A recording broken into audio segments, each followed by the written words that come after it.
Saudações, seja bem-vindo a essa videoaula. Hoje nós veremos cinemática. Então, fica comigo até o final, porque hoje vou trazer o meu material exclusivo aqui no YouTube.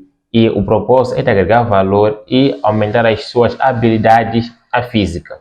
Semana passada nós vimos matemática básica, vimos lá notação científica e outras ferramentas matemáticas. Então, vamos aplicar todo aquele conhecimento aqui nessa videoaula de hoje, ok? Então vamos para o nosso conteúdo. Cinemática, o que? É o ramo da física que estuda o movimento dos corpos sem se importar com as suas causas. Ao longo das nossas aulas nós veremos um outro capítulo que já vai estudar o movimento dos corpos e as suas causas. Mas agora isso aí não é importante para nós. Então nós aqui veremos algumas grandezas, tais como velocidade e aceleração. Ok? Então antes de avançar muito nessa matéria, vamos distinguir o que é grandeza escalar e uma grandeza vetorial. Vamos supor que você está na paragem, ok? Está aqui na paragem e de repente passa um carro, né? Vamos lá supor um Mark X vermelho. Esse carro passa e em seguida aparece a polícia e ele pergunta: viste um Mark X vermelho? Você diz sim, eu vi esse carro. E estimando a sua velocidade, era por aí 80 km por hora. Eu te pergunto, só com esse dado aqui, será que a polícia pode começar a perseguir esse carro? Com certeza não. Temos que indicar o sentido e a direção. Então, vamos dizer, por exemplo, que esse carro estava a 80 km por hora, o seu sentido era para a direita e a direção, está claro que é óbvio, né? A direção será horizontal. Agora, vamos lá. Sentido e direção. Sentido, estamos a falar da esquerda para a direita, estamos a falar da direita para a esquerda, falamos de baixo para cima e aqui de cima para baixo. Enquanto que para a direção é simples, nós temos horizontal, temos vertical e por fim temos aqui o oblíquo, ok? Então, uma grandeza escalar, ela só possui um módulo. Quando eu falo de módulo, eu falo de valor apenas. Por exemplo, 80 km por hora. Ali estamos a expressar apenas o módulo, o valor. Agora, uma grandeza vetorial vai além. Além do módulo, possui também o sentido e a direção. Então, para o exemplo anterior, o módulo era 80 km por hora, o sentido era para a direita e a direção, lógico, é aqui horizontal, tá bom? Então, grandeza escalar só possui módulo, grandeza vetorial possui sentido e direção. Outros exemplos de grandeza escalar, estamos a falar, por exemplo, do tempo, estamos a falar da massa, falamos também da temperatura, em que apenas o valor já basta. Enquanto a grandeza escalar, aliás, desculpa, vetorial, estamos a falar da velocidade, falamos da aceleração, falamos, por exemplo, da força. Quando alguém empurra um objeto, ele exerce uma força sobre ele. Então, ao exercer essa força, temos aqui a direção e o sentido, porque ele sempre empurra para algum lugar, tá bom? Então, fica assim.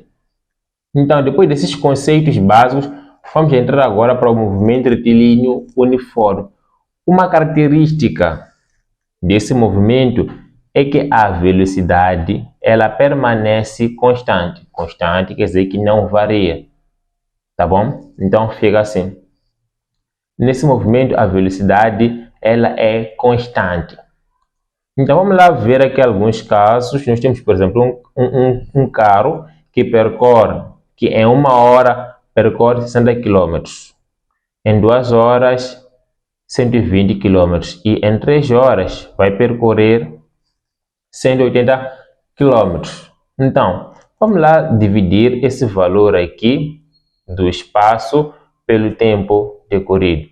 Vamos lá, 60 sobre 1, temos aqui 60, nesse caso km por hora. Aqui 120 por 2, teremos aqui 60 km por hora. E por fim aqui 180 por 3, teremos aqui de novo 60 km por hora. O que nós estamos a perceber aqui é que está a variar tanto o tempo como o espaço, mas tem uma outra grandeza aqui que é constante, que é a velocidade. Então, depois desses cálculos, nós podemos concluir que no movimento retilíneo uniforme, a velocidade será o quociente ou a razão entre o espaço e aqui o tempo. Na verdade, é variação do espaço e variação do tempo.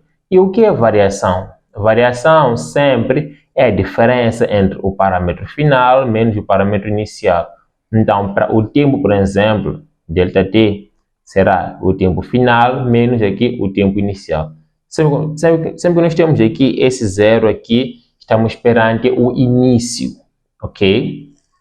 Então, trago aqui um exemplo para iniciarmos a praticar. E assim, um carro de passeio percorre 30 km em 20 minutos. Determine sua velocidade escalar média nesse percurso. Aqui faltou dizer que era para expressar a solução final em km por hora. Então, veja só. Aqui o espaço está em quilômetros, mas o tempo está em minutos. Então, antes eu vou converter esse tempo para hora. Então, vou dizer o seguinte, que uma hora está para 60 minutos. Então, 20 minutos estará para x. Então, x será 20 sobre 60, que será simplesmente 1/3 de hora. Ok? Então, velocidade aqui é igual. Velocidade é igual à variação do espaço pela variação do tempo, que será, só tenho apenas um valor para o espaço e um valor para o tempo. Então, será 30 km sobre 20 minutos, que será 1/3 de hora, que será simplesmente 30 vezes. Aqui, como este aqui é o traço principal, é a fração principal, então vou inverter aqui embaixo. 3 aqui, 90 km por hora, tá bom? Pacífico e tranquilo.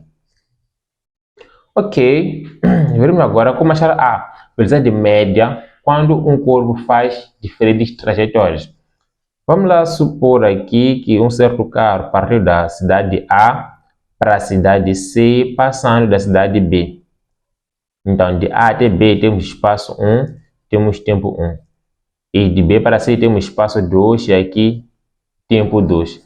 Para achar aqui a velocidade média, é só dizer que o espaço, é só dizer que Vm será espaço total sobre aqui o tempo total, que será espaço 1 mais espaço 2 sobre tempo 1 mais tempo 2. Fica assim.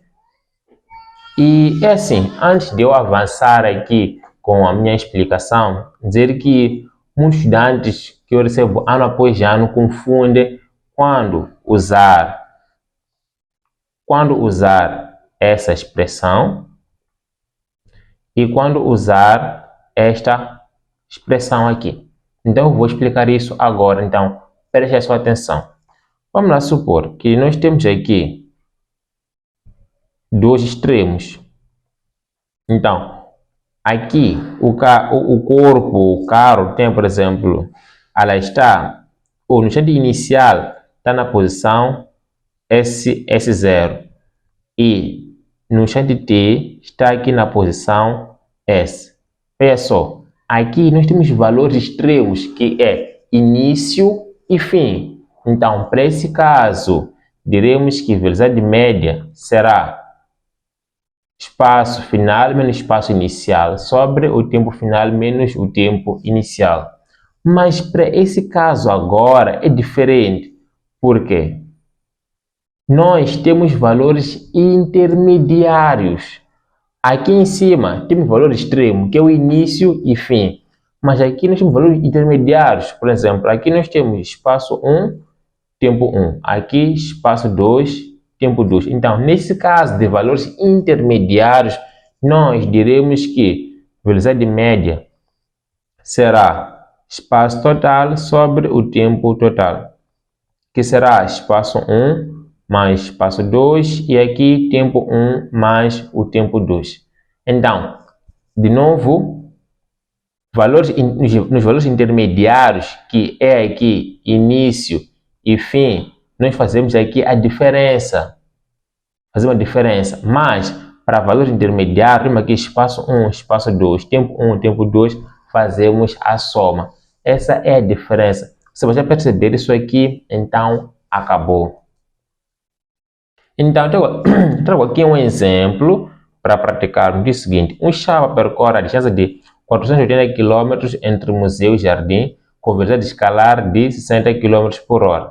De jardim a Zimpeto, distância de 300 km. Esse chapa desenvolve a velocidade escalar média de 75 km por hora. Qual é a velocidade escalar média do chapa no percurso de museu a Zimpeto? Então, vamos lá desenhar para melhorar aqui a percepção. Esse chapa percorre a distância de museu até Zimpeto passando de jardim.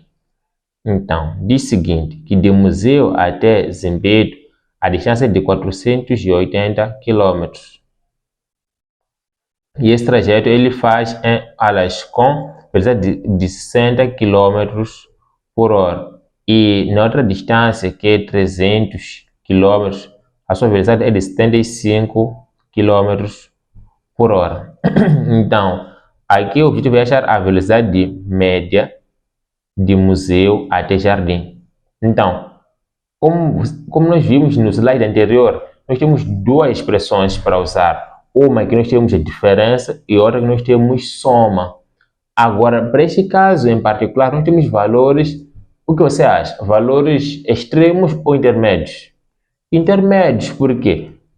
De museu para jardim, temos uma distância. E de jardim para Zimpeto, temos outra distância. Então, como são valores intermediários, logo, usamos a expressão que tem lá a soma. Tá bom? Então, aqui diremos que a velocidade média será espaço total sobre o tempo total. Em seguida, espaço 1 mais espaço 2 sobre aqui o tempo 1 mais o tempo 2. Ok. E o que nós sabemos, ou antes de falar do que nós sabemos, repare só, aqui nós temos espaços e velocidades. Aqui nós temos espaço, aliás, temos aqui espaços e tempo. E aqui nós temos espaço e velocidade. Então, é preciso que a gente encontre o T1 e o T2. Agora, o que nós sabemos? Nós sabemos que a velocidade é igual a espaço sobre o tempo. Então, aqui isolando o tempo, diremos que tempo será espaço sobre a velocidade. Esse vai subir e o outro vai descer. Ok? Então, para facilitar a nossa vida, sendo mais flexível, diremos que o tempo 1 será espaço 1 sobre V1. Ok? Então, espaço 1 é 480 sobre T1, aliás, sobre V1, que será 60. Sai este, então aqui 8 horas. Tempo 2 será espaço 2, aqui V2. Seguindo aqui será 300 por 75. Fazendo esse cálculo aqui vai dar 4 horas. Ok? Então aqui, só para terminar, teremos 480 mais 300 sobre aqui 8 mais 4. Isso que será 780 sobre 12. Né? Fazendo esse cálculo vai dar 65 km por hora. Então, a ideia aqui é pegar cada caso. Temos valores extremos, início e fim, diferença. E temos aqui valores intermediários. Então, é só fazer aqui a adição dos espaços e dos tempos. Ok? Então, a seguir, nós veremos uma função horária do movimento uniforme. Eu trago aqui essa primeira expressão que diz que a velocidade é igual a espaço sobre o tempo. Agora, isolando aqui o espaço, a variação do espaço será V vezes aqui ΔT. E eu falei ainda hoje que variação, o que é? Variação é o parâmetro final menos o parâmetro inicial. Aqui V e aqui em seguida parâmetro final, tempo, menos aqui o tempo inicial. Quase em todos os casos, né? Quase todos os casos, o tempo inicial é igual a zero, né? Em todos os casos, né?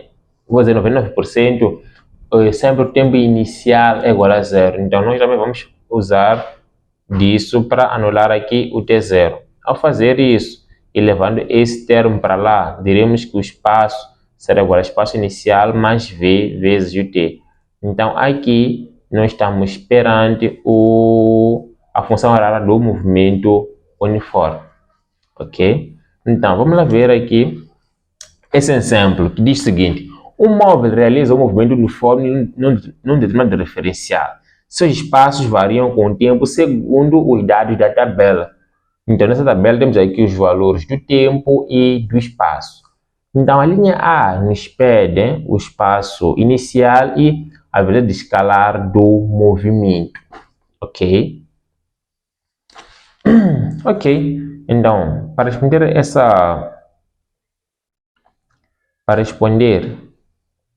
aqui essa linha, vamos lá pegar aqui essa expressão que diz que espaço é igual a espaço inicial mais aqui a velocidade vezes o tempo.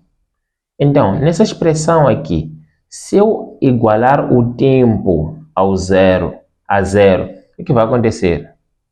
Se eu igualo o tempo a zero, o espaço é igual a espaço inicial. Ou seja, espaço inicial é o que sobra aqui. Então, daqui podemos tirar uma conclusão, que nós estamos perante o espaço inicial quando o tempo é igual a zero. Tá bom? Estamos perante o espaço inicial quando o tempo é igual a zero. Então, nessa tabela aqui, se vamos verificar onde o tempo é zero, é aqui no início, onde o tempo é zero. Então, como o tempo é zero, o espaço inicial é igual a 20. Então, aqui para a linha A, diremos que o espaço inicial será igual a 20 metros. Aqui tem que ser metro, não segundo, tem que ser metro. Ok? Agora, para achar a velocidade é simples, nós temos que recorrer à função horária. Já sabemos que o espaço inicial vale 20. Então, na nossa tabela, temos que escolher um ponto qualquer que nos faculte o valor do espaço e do tempo. E uma dica para você ganhar tempo é sempre escolher um ponto com valores pequenos. Então, vamos lá pegar aqui este segundo ponto, em que nós temos aqui o 28 para o espaço e 1 segundo para o tempo. Esse 20, quando vai para lá, vai subtrair 28 menos 20, vai dar 8, que vai ser igual a V. Então, V será aqui igual a 8 metros por segundo. Só. E para a linha B, que pede a função horária, nós sabemos que a função horária é espaço igual a espaço inicial mais velocidade vezes aqui o tempo.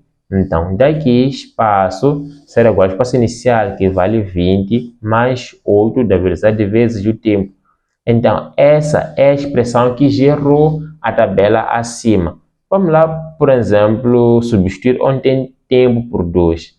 Se nós colocamos onde tem t igual a 2, o que vai acontecer? Espaço será igual a 20 mais 8 vezes 2, que será 20 mais 8 vezes 2 é 16. Somando o 20 e 16 vai dar 36, que é 36 que está aqui. Tá bom? Que está aqui. Então, a função horária, ela é que gera a tabela. Então, da função horária nós podemos gerar uma tabela, ou da tabela podemos gerar a função horária. Tão simples quanto isso. Então, para que essa aula não fique muito longa, nós vamos parar por aqui, com promessa de voltar em breve com a parte 2.